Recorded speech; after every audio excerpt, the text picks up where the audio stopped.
छोड़ने का हुक्म दिया, मैंने अल्लाह के हुक्म से तुझे छोड़ा, इस बच्चे को छोड़ा।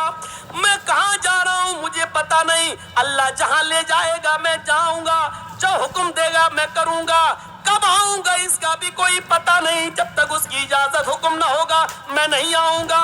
आए मेरी बीवी, मैंने तुझे और इस बच्चे को अल्लाह के सुपुर्द कर दिया है, अल्लाह के हवाले कर दिया है। अब इब्राहिम अलैहिस्सलाम की बीवी का भी जवाब सुनो। जब देख लिया कि मेरे शौहर ने मुझे अल्लाह के सुपुर्द कर दिया तो उसके ईमान की कैफियत देखो।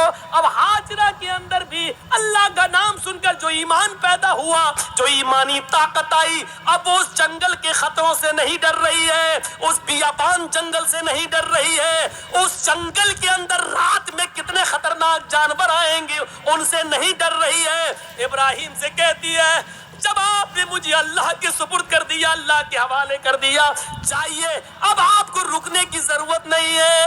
इज़ल्ला युज़िउदल्लाहु अबदा। आ इब्राहिम, मेरी तरफ से और बच्चे की तरफ से बेफिक्र हो जाइए, चिंता मत करिए, घबराइए नहीं, अल्लाह हमको ज़ाये नहीं करेगा, अल्लाह हमको बर्बाद नहीं करेगा, अल्लाह हमारा नुकसान नहीं करेगा, क्योंकि आपने मुझे। अस्सलामु अलैकुम। इस वीडियो को पूरा एंड तक जरूर सुनिए और इस वीडियो को अपने दोस्तों को भी शेयर। अल्लाह के हवाले कर दिया है, अल्लाह के सुपुर्द कर दिया है। ये होती है ईमान की ताकत जो आज हमारे अंदर नहीं है। ये ईमान जब हमारे अंदर नहीं है तो जिल्लत तो आएगी, रुसवाई तो आएगी। अल्लाह ने इसी ईमान के बारे में कहा था, वला तहनु वला तहज़नु व अंतुमुल अअलौना इन कुंतुम मोमिनीन। हम इज्जत देंगे, बुलंदी देंगे, लेकिन ईमान पहले पैदा करो अपने अंदर, मोमिन बनकर दिखाओ। हाजरा ने मोमिना बनकर दिखाया, इब्राहिम ने मोमिन बनकर दिखाया, तो अल्लाह की मदद भी आई और बुलंदी भी मिली। अब देखो अल्लाह की मदद कैसे आती है, जब ईमान इनके अंदर पैदा हो गया। इब्राहिम ने अपने ईमान का हक अदा किया, हाजरा ने भी ईमान का हक अदा किया। अभी तक पीछे पीछे दौड़ रही थी कि बताओ मेरा क्या होगा। लास्ट में कहती है कि मुझे किसके सुपुर्द करके जा रहे हो। जवाब मिला अल्लाह के। फिर हट जाती है और कहती है अब जाओ हमारे और बच्चे की तरफ से बेफिक्र हो जाना, अल्लाह ने जो हुक्म दिया उसको करिए, अल्लाह हमें ज़ाये नहीं करेगा, अल्लाह हमें बर्बाद नहीं करेगा। वो उस बियाबान जंगल में रुक जाती है, उसी जंगल में रहने लगती है। गौर करो कि उस जंगल में 2 या 3 दिन के लिए ही पानी था, 2 या 3 दिन के लिए सत्तू था, इसके अलावा हाजरा के पास कुछ नहीं था। सत्तू खत्म हो जाते हैं, पानी खत्म हो जाता है, कोई काफिला भी वहां से गुजरता नहीं है। क्यों कोई काफिला गुजरेगा, कोई बस्ती भी आबाद नहीं है, दूर दूर तक पानी का पता नहीं है। मैं माँ हूँ, 2-4 दिन भूखी प्यासी रह सकती हूँ, लेकिन ये मासूम बच्चा है जो मेरा दूध पीता है। जब मुझे कुछ मिलेगा नहीं तो दूध बनेगा कैसे? मैं खाऊंगी तो दूध बनेगा, जब दूध बनेगा तो बच्चा पिएगा। मैं प्यासी हूँ, 2-4 दिन रह सकती हूँ, लेकिन बच्चे को प्यासा कैसे रखा जा सके? गौर करो, तमाम शक्को शुबहात उस औरत के दिल में है, लेकिन अल्लाह पर भरोसा है, ईमान है अल्लाह की जात पर। अपने बच्चे को लिटाती है, कहती है चलो कोशिश करके देखती हूँ पानी मिल जाए। दाएं देखा, बाएं देखा, उसको कुछ नजर नहीं आ रहा था। सामने एक पहाड़ी नजर आई, उस पहाड़ी के ऊपर चढ़ जाती है, अपने बच्चे को जमीन पर छोड़ती है, उस पहाड़ी के करीब जाती है। उस पहाड़ी का नाम है सफा। उस पहाड़ी पे चढ़कर, ऊंचाई पे चढ़कर नीचे की तरफ देखती है। हम तो मस्जिद की छतों पे चढ़ के चांद को ऊपर की तरफ देखते हैं, ईद का बकरीद का चांद।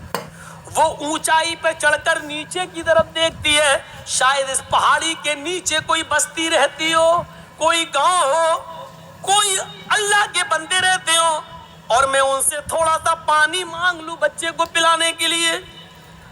वो जिस उम्मीद के साथ गई, उसकी उम्मीद पूरी नहीं हुई। पहाड़ी पे चढ़ के नीचे देखती है, लेकिन वहां कोई बस्ती नहीं है, कोई आबादी नहीं है, कोई गांव नहीं है। उसने उस बस्ती, उस पहाड़ी पे चढ़ के फिर घूम कर दूसरी तरफ देखती है कि उधर भी एक पहाड़ी नजर आ रही है। चले उस पहाड़ी के ऊपर चढ़ के देखे शायद उधर पानी मिलता हो, या उस बस्ती के उस पहाड़ी के नीचे कोई बस्ती आबाद हो। वो वहां से चलती है, कुछ देर रुक के चलती है, स्लो चलती है, और बच्चे की प्यास जब उसके दिमाग में आती है तो थोड़ा सा तेज दौड़ती है, फिर थोड़ा सा स्लो होती है। वो 2-3 बार तेज दौड़ती है, 2-3 बार स्लो दौड़ती है। सफा से मरवा जाती है, लेकिन मरवा जाने के बाद भी उसको कोई बस्ती नजर नहीं आती। अब उसको मालूम है न सफा के नीचे कोई बस्ती है, न मरवा पहाड़ी के नीचे कोई बस्ती है, लेकिन बच्चे की प्यास जब देखती है तो बार बार जाती है, शायद कोई आने वाला आदमी मिल जाए, कोई काफिला मिल जाए, मैं किसी से पानी के चंद घूंट मांग कर बच्चे को पिला दूं। बच्चा अंगूठा अपने मुंह में रख के चूस रहा है। हदीस की किताबें कहती हैं सफा और मरवा के दौड़ दौड़ कर हाजरा ने 7 चक्कर लगा लिए। सफा से मरवा 1, मरवा से सफा 2, सफा से मरवा 3, मरवा से सफा 4, सफा से मरवा 5, मरवा से सफा 6 और फिर सफा से मरवा 7। फिर मरवा से सफा पर नहीं आई, 7 चक्कर लगाकर ना उम्मीद हो गई कि अब पानी नहीं मिलेगा, तो अपने बच्चे के पास आकर बैठ गई, नजरें आसमान पे डाली। इलाहुल आलमीन, तुझे मालूम है, तू सब कुछ जानता है, तेरी साथ से कोई चीज छिपी हुई नहीं है। 3 दिन पहले जब मेरा हस्बैंड, मेरा शौहर जा रहा था, मैंने उससे पूछा मुझे और इस बच्चे को किसके हवाले करके जा रहे हो? उसने कहा इल्लाह, अल्लाह के हवाले। इलाहुल आलमीन, मेरा पति मुझे तेरे सुपुर्द करके गया है, इस बच्चे को तेरे सुपुर्द करके गया है। मैंने भी यकीन दिलाया अल्लाह मुझे ज़ाय नहीं होने देगा। इलाहुल आलमीन, मैंने आज तक अपने पति की अमानत में खयानत नहीं की है। मेरे पति का ये बेटा, मेरा ये बच्चा आगे चलकर दीन की खिदमत करेगा, मैंने दीन के लिए वक्फ कर दिया है। आय अल्लाह, मेरे इस बच्चे के लिए ग़िज़ा का इंतजाम फरमा दे, पानी का इंतजाम फरमा दे। दिल से जो आह निकलती है वो असर रखती है, पर नहीं ताकत परवाज मगर रखती है। ऊपर से अल्लाह रब्बुल आलमीन ने जिब्रील को हुक्म दिया, आए जिब्रील क्या देख रहे हो? मेरी बंदी मुझे पुकार रही है और मेरा बंदा इब्राहिम इन दोनों को, इस्माइल और हाजरा को मेरे सुपुर्द करके गया है।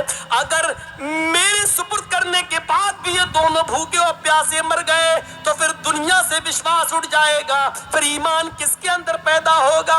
आए जिब्रील, जाओ, जिस जगह इस्माइल एड़ियां रगड़ रहे हैं उसी जगह पर तुम अपना पर मारो और फिर मेरी कुदरत का करिश्मा देखो। जिब्राइल आए और उसी जगह पर मारा और पानी का चश्मा उसी जगह फूट गया।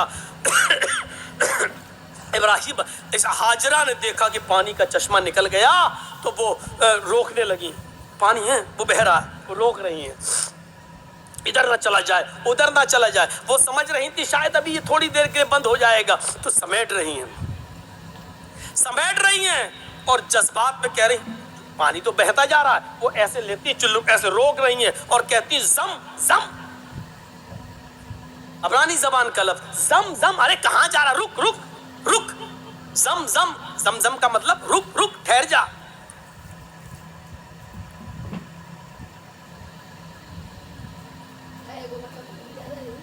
ठहर जा, रुक जा, कहाँ जा रहा? रुक।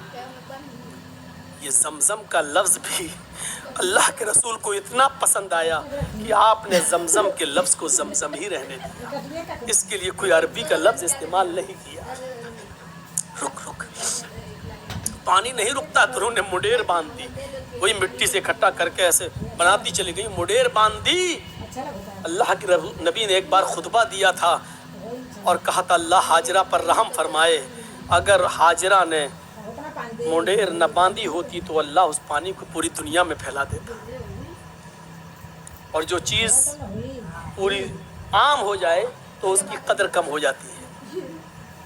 आज देख रहे हो ना, हमारे मुल्क में भी बहुत से लोग एक पानी की पूजा करते हैं, गंगा जल, लेकिन चूंकि वो इतनी ज़्यादा तादाद में है कि अब उसकी कोई कदर नहीं रह गई है। बाकायदा गवर्नमेंट को गंगा की सफाई के लिए पैसा देना पड़ता है, और गंगा की सफाई की वजह से सरकारें बदल भी जाती हैं। इसने गंगा का ख्याल नहीं रखा है, और कभी कभी गंगा का नाम लेकर लोग वोट भी मांगते हैं। न मुझे आपने बुलाया है, न मैं आया हूँ, मुझे माँ गंगा ने बुलाया है। इस तरीके से लोगों को भावुक करके माँ गंगा को माँ कहकर इस तरीके से लोग उसको नीलाम भी करते हैं। एक तरीके से देखा जाए तो इस तरीके से आज उस पानी की क्या कदर है। लोग उसमें पेशाब भी कर रहे हैं, पायखाना भी कर रहे हैं, लेटरिन भी कर रहे हैं, सब कुछ हो रहा है उसके अंदर। इसीलिए उसकी सफाई के लिए पैसा मांगा जा रहा है, ये किया जा रहा है, वो किया जा रहा है। लेकिन जमजम को देख लो, आज कितनी कदर की नज़रों से देखा जाता है। आज भी सऊदीया में होने के बावजूद भी आप देख लीजिए उस पानी की कैसी कदर है, उस पानी की इज्जत कैसी है। और उस पानी की खुसूसियत ये है कि जो लोग 5 साल पहले हज करके आए हैं और जमजम लेके आए होंगे, आज भी उनके घर में जमजम अगर 5 साल पुराना भी रखा होगा तो उसमें न तो कीड़े पड़े होंगे, न जरासीम पड़े होंगे। ये एक कैफियत, ये एक कशिश रखी है अल्लाह रब्बुल आलमीन ने उस पानी के अंदर। ये जीता जागता मौजज़ा, चश्मा जारी हो गया। ईमान था तो अल्लाह ने इज्जत भी दी, ईमान था तो अल्लाह ने बुलंदी भी थी। ईमान की ताकत होनी चाहिए। और इतना ही नहीं, अब आप कहोगे कि हाजरा को इज्जत क्या मिली? इज्जत नहीं मिली। वो हाजरा जो ईमान की ताकत की वजह से इब्राहिम को छोड़ देती है और अपने बच्चे के लिए पानी की तलाश में सफा से मरवा के चक्कर लगाती है। 7 चक्कर लगाए। मैंने कहा था शुरू में, कभी स्लो दौड़ती है, कभी तेज दौड़ती है। अल्लाह के रसूल सल्लल्लाहु अलैहि वसल्लम ने हज का रुकन बना दिया है, सफा और मरवा के चक्कर लगाओ। जब तक तुम सफा और मरवा के चक्कर नहीं लगाओगे, न तुम्हारा हज माना जाएगा, न तुम्हारा उम्रा माना जाएगा। और औरतों के लिए तो खास कर दिया कि तुम तो सीना तान कर अकड़ कर तेज न दौड़ो, क्योंकि तुम्हारी बेपर्दगी होगी। लेकिन हाजरा जहां जहां तेज दौड़ी थी और थोड़ा सा अकड़ के ऐसे दौड़ी थी, अल्लाह के नबी सल्लल्लाहु अलैहि वसल्लम ने मर्दों को हुक्म दे दिया कि जब भी वो सफा से मरवा, मरवा से सफा के चक्कर लगाएं, तो जहां हाजरा तेज दौड़ी थी वहां उनको भी तेज दौड़ना है। जहां हाजरा स्लो हुई थी वहां तुम्हें भी स्लो होना है। और हाजरा ने जहां सीना निकाल कर दौड़ लगाई, वहां तुम्हें भी थोड़ा सा सीना निकाला। अब इतना भी नहीं कि गामा पहलवान लगो है, तो जहां थोड़ा सा हल्का था सीना निकाल के चली थी, तुम्हें भी उतना निकाल के चलना है। ये इज्जत दी अल्लाह ताला ने, ये ईमान की ताकत है। ईमान होगा, मोमिन होगे तो हम तुम्हें बुलंदी देंगे। इससे बड़ी एक औरत की इज्जत क्या होगी? किसी भी मजहब के अंदर औरत को ये इज्जत नहीं मिली। हाजरा ने जहां अपना कदम रखा, हर हाजी वहां अपना कदम रखता है। जहां हाजरा दौड़ी थी, हर हाजी को वहां दौड़ना पड़ता है। हाजरा ने जितने चक्कर लगाए, हर हाजी को उतने चक्कर लगाना पड़ते हैं। और हाजरा के नक्शे कदम को अल्लाह ने अपनी इबादत का एक हिस्सा बना लिया। एक औरत के पैरों के निशान, एक औरत के पैरों की टापे, एक औरत की पैरों की पैरों की धड़कने, पैरों की खटखटाहट को अपनी इबादत का हिस्सा जोड़ दिया है कि जब तक तुम हाजरा की इस अदा को जिंदा नहीं करोगे, हमारी इबादत का हक अदा नहीं होगा। तुम हमारी इबादत नहीं कर सकते हो। हाजरा के नक्शे कदम को अपनी इबादत से जोड़ दिया हो, इससे बड़ा मकाम क्या होगा, इससे बड़ा दर्जा क्या होगा? जरा अंदाजा लगाओ। दुनिया की सारी कौमें चीखती और चिल्लाती रहे कि औरतों को इस्लाम ने 4 दीवारी में बंद कर दिया, बुरके में रखकर उनकी तरक्की की राह में रुकावट बन गए। चीखते रहो, चिल्लाते रहो। हकीकत ये है कि औरत को इस्लाम ने जो इज्जत दी है, वो दुनिया का कोई मजहब वो इज्जत नहीं दे सकता है। पहले जमाने की औरतें अगर अपने बच्चों को बद्दुआ भी देती थी तो उसमें भी दुआ निकलती थी। बच्चा शरारत कर रहा है, कभी ये कभी वो उठाया फेंक दिया, कभी माँ परेशान, हाय हाय हाय, माँ परेशान, और माँ ने गुस्से में अपने अंदाज में बद्दुआ दी। लेकिन आप इसको बद्दुआ नहीं कह सकते हो। जब देखा कि बच्चा बहुत शरारत कर रहा है बद्दुआ देते हुए कहा, अल्लाह तुझे काबे का इमाम बना दे। गुस्से में बद्दुआ भी दी तो उसमें भी दुआ छलक रही थी। यानी उस जमाने की औरतों को गुस्से में भी ऐसी बद्दुआएं नहीं मालूम थी कि जो बच्चों की जिंदगी तबाह कर दे। हमारी माओ की जबान से क्या निकलता, कुत्ते मर जाओ, परेशान करके रख दिया। अब कुत्ता कहती जा रही है, अब ये नहीं सोच रही कि कुत्ते की अम्मा कौन हुई, लेकिन कह रही कुत्ते मर जाओ। और पता नहीं क्या क्या वो कह देती है। एक बच्चा शरारत कर रहा है और जब तंग आ गई मां तो गुस्से में रोते हुए कहती, चल अल्लाह करे तुझे काबे का इमाम बना दे। और पता नहीं कौन सी घड़ी में ये दुआ निकली और अर्श वाले ने इसको कबूल फरमाई और वो बच्चा फिर काबे का इमाम बनकर निकला। और ऐसा इमाम बना कि आज जिसको आज सुदैस के नाम से याद किया जाता है, कारी सुदैस, ये काबे के जो इमाम आज भी मौजूद हैं, ये उसी माँ की दुआ का नतीजा है जो उसने गुस्से में दी थी और अल्लाह ने उस बच्चे को काबे का इमाम बनाया जो आज भी काबे का इमाम है। और ये वीडियो आप लोगों को कैसा लगा आप लोग कमेंट बॉक्स में ज़रूर बताइए।